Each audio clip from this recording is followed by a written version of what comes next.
Would you be surprised to hear that often the best clinic in town is not the busiest one? I want you to picture a clinic right now that you may know of or follow, where the waiting list is around about a month long, patients fly in from other countries, or you see fully booked diaries with a queue out the door. Now, we can all reference one of those clinics. We've been conditioned to look at that and read it as proof that they must be the best, and their work, well, it must be exceptional. Because surely nobody waits 4 months and flies halfway around the world for anything less than the best, right? Guys, I'm here to tell you, busy is not the same as the best. And being booked out is not the same as being the most skilled. And once you understand that, you will change the way you practice forever. Now, we're all taught that if you're skilled enough, the patients will simply come through the door. That clinical excellence is the one thing that pulls people through that door time after time. And it isn't, because skill is invisible. The patients cannot see the years of practice you've put into your skill set. They can't see the anatomy you have studied late at night or the complications you've experienced, which has made you a more confident practitioner. As humans, we love to measure things we can see, like weight loss, for example, or money, because they cannot see skill. They end up judging you on 100 small things instead, like how you appear online, what other people say about you, and whether you're a name they've even heard of. And guys, sadly, no matter how good your skill set is, how long you've studied, and how many incredible results you have delivered, these prejudgments are always the first attraction to your business. Guys, I'm Nurse Sarah Louise. I have been in the industry 15 years and I'm an aesthetic nurse prescriber. I've been a clinic owner for 9 years and the founder and CEO of the Business Injection. Now, I didn't come from money or a business background. I built my clinic alone. I had no investors. I was a single mother in the middle of a damn divorce with my whole world falling apart in the background. And here's my actual confession, because it's the whole reason I'm even qualified to teach you this. 4 years, I was that exact practitioner I just described. I was good, genuinely good. And I believed being good was simply enough. So I poured everything I had into my clinical skill and almost nothing into being known. And I watch practitioners who, if I'm honest, less skilled than me, build busier and more profitable clinics because they understood something I hadn't worked out then. It took me far too long and far too much lost income to finally see it. Now, there's a reason why people prejudge and make their decision off perception. And it's not shallow thinking, like you guys probably think it is. It's literally how our brains are built. We are wired to trust what we can verify quickly, a number, a cue, a quantity, over something we have no way of measuring ourselves, like clinical skill, for example. And when we see other people willing to wait months or fly across the world for something, our brain reads that as proof. It must be worth it. Because surely nobody would do that for nothing, right? It's not that patients are foolish. It's that their brain is doing exactly what brains are built to do, taking the fastest, easiest choice available. So because they cannot see the skill, they end up judging you on 100 small things instead. The proxies, the stand-ins, how you appear online, what people say about you, whether you're a name they've heard of before, and yes, how busy you look. Because a fully booked diary reads as proof, even when it isn't. And none of that is actually your clinical ability. But to the patient, it is. It is your clinical ability because it's the only evidence they have to go off. It's the only way they can profile you. So let's talk about why being permanently busy isn't the thing you should be chasing anyway in the first place. Because a diary running at 100% has no room left to build a credible reputation. It doesn't have any room for an optimal consultation or a retention engine that creates long-term loyal following. So chasing busy as the goal will work against you at some stage. It will not prove you're the best, and sadly, it can stop you even becoming known for the right reasons at all. If you want to be known as a conveyor belt clinic, go for it. But I bet the reason you're here right now and watching this is not for that goal. I talk about this on almost every webinar I hold because the pattern, it's so damn consistent. It's almost boring. I've looked inside hundreds of UK aesthetic clinics now, different sizes, different cities, different specialities, and the pattern repeats every single time. The most skilled practitioner in the area is rarely the most booked out, and the most booked is rarely the most skilled. And for the first time I said that on one of my lives, you could literally feel the room go quiet.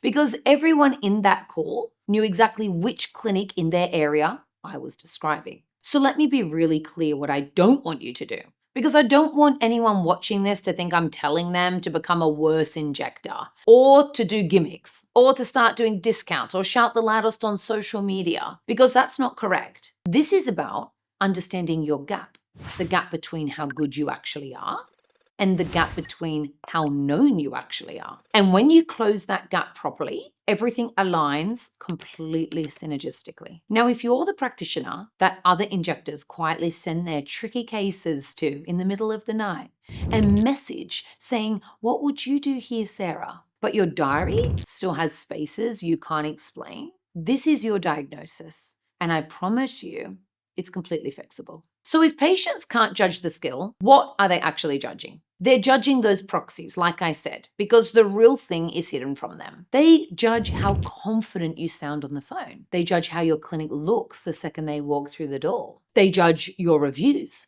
because often other people's words feel so much safer than their own. Or whether they've heard your name, because familiarity feels safer, and how you show up online. Also, one of the most forgotten things is how busy you appear, none of which is your actual clinical ability, by the way. But to the patient, that equals clinical ability because it's the only evidence they have. I had a moment on one of my VIP lives where I described two practitioners. One of them is genuinely exceptional, years in, beautiful natural results. The other one, injectors quietly admire.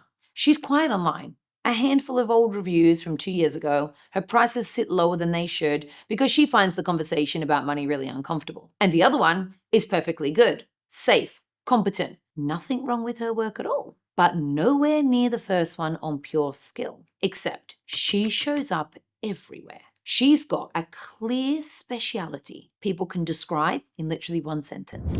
Dozens of reviews. She educates online every single week, and her prices sit at the top of the market because she prices like she completely believes in herself. Now, which one's got a waiting list and which one has gaps? And which one has gaps she can't explain. I mean, you guys already know that. Look at how I explained. And it has nothing to do with who's better with the actual needle. And that's the entire problem. Ironically, the better you are clinically, the more likely you are to neglect being known. And I call this the expertise trap, because I fell straight into it myself. When you're genuinely brilliant at something you do, you start to believe the work simply should speak for itself. And you look at the practitioners marketing themselves loudly and you think, well, if they were really that good, they wouldn't need to do all of that online. And you quietly look down on it. You tell yourself you're above it. And meanwhile, you've made yourself completely invisible because you've made being good your entire strategy. And being good was only ever 20% of the job. That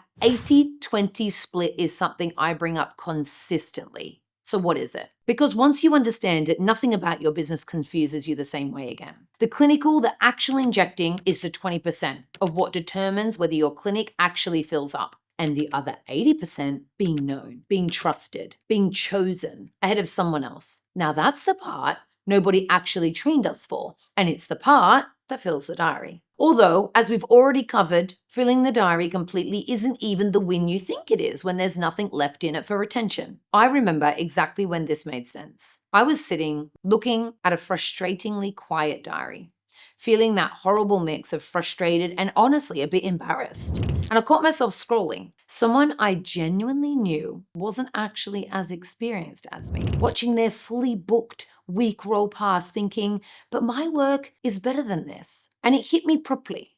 So what? The patient can't see that. I'd spent 9 years perfecting the thing nobody could actually measure, and almost no time helping people understand why they should choose me in the first place. And that wasn't their fault. That was entirely mine. The day I stopped resenting that, I started actually fixing it, was the day my clinic changed. So how do we correct this? Because the goal here was never to become a worse clinician, let me tell you.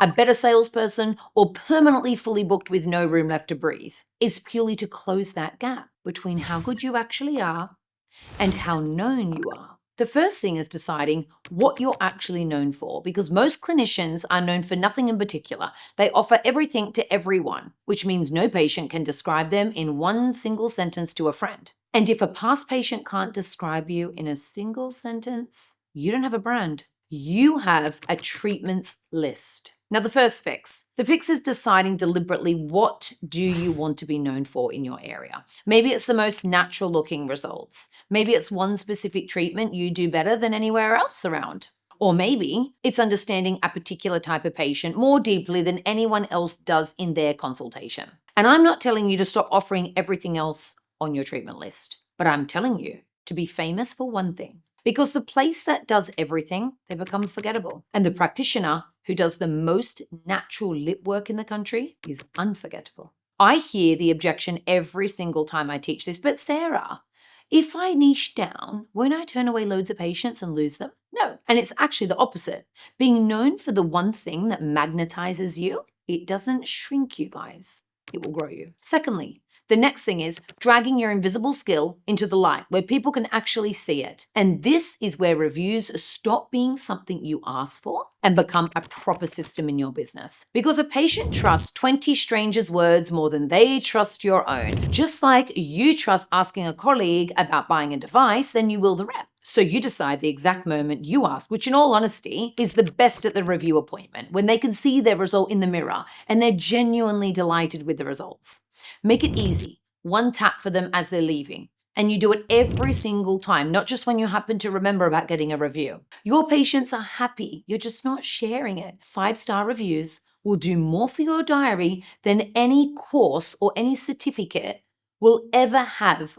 And thirdly, alongside that, showing up consistently until you become a familiar face. This matters just as much because recognition isn't one single moment. It's repetition. We trust what we've seen before and consecutively. So the practitioner whose face a patient has seen 15 times this month, it feels safer than the one they've never come across, even when the second one is genuinely the more skilled one. And let me clarify, showing up doesn't mean dancing or doing trends on TikTok. It's about being visible, providing valuable content, education as the calm, knowledgeable expert that you already are. And finally, fourth, the one I probably get the most pushback from when I teach it is pricing like the authority you already are. Because here's a mistake I see consistently. One of the most skilled practitioners in the area is charging the least because she's uncomfortable having the damn money conversation or doesn't want to be what we call unethical. Price is a perception. And to a patient who genuinely cannot judge your skill yet because they haven't met you, your price is one of the loudest clues they have about your quality. Exactly the same way a packed diary is. Except price, you control directly and deliberately. Where the business, well, you don't. So let me bring all of that together because this is what I genuinely want you to take away from what we've said today. The best clinic in your town is rarely the busiest. And now you understand exactly why and why you don't need to achieve that or aim to achieve that. Your skill is invisible. Your patients judge the proxies instead of your positioning, your reviews, your visibility, your price, and yes, how busy you appear. The most skilled practitioners neglect those very things because they believe being good should be enough, and it isn't. And it never will be. And chasing being busy isn't the answer, guys, because a diary with no breathing room, it cannot represent safety, quality, trust, or even retention that actually builds a name people desire for years, not just months. Being good is the 20%. Being known properly, sustainably, with room left to actually look after the patients you already have, that's the 80%. Guys, I've lived the other side of it. All of that hard work you've already put in, the years of training, the skills, the results, none of it's wasted. It's the foundation. Everything else will get built on top of. The patients are right there, wanting exactly what you already offer. The only thing standing between you and a diary that's fully booked isn't more skill, and it isn't more bookings crammed in with no space to breathe through the day. It's letting people see the skill you already have and protecting enough room in your week to actually keep them. If this shifted something for you today, hit like and share this with one practitioner you know who is brilliant at their job, but far too quiet about it, because they are exactly the person who needs to see this video. Guys, I'm Nurse Sarah Louise. This is the Business Injection, and I'll see you in the next one.